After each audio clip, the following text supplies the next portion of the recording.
Allez, il est 8h41 sur Europe 1, l'heure de l'édito politique avec Alexandre Devecchio. Bonjour Alexandre. Bonjour. J'espère que les fêtes pour vous se sont bien passées, que la dinde de Noël n'était pas trop lourde. Et en tout cas, on redevient sérieux parce que votre édito politique, on va le commencer. Gérald Darmanin s'y dit ouvert au dialogue après que le syndicat de la magistrature a fait part de son inquiétude quant à sa nomination comme garde des Sceaux. Le dialogue, Alexandre Devecchio, entre le ministère de la Justice et ce syndicat est-il selon vous possible ?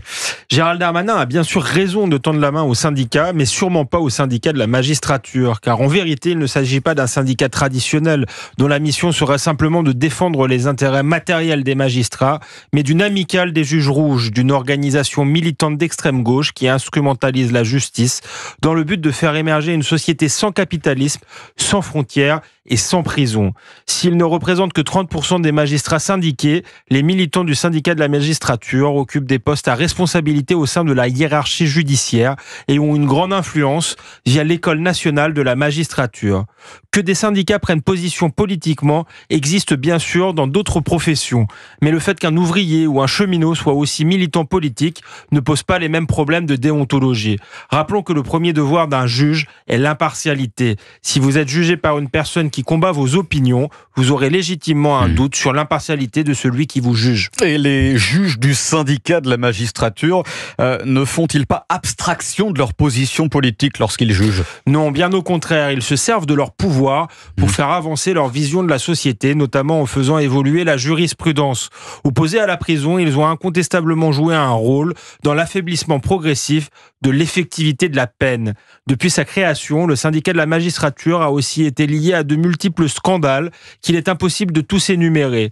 Citons les plus récents. Lors des émeutes de juin 2023, il a ouvertement pris le parti des émeutiers suite à la mort de Naël, fustigeant les forces de l'ordre et leur action. Le guide du manifestant arrêté, rédigé par le syndicat de la magistrature, n'hésite pas à encourager les manifestants à défier la police et à contourner la loi.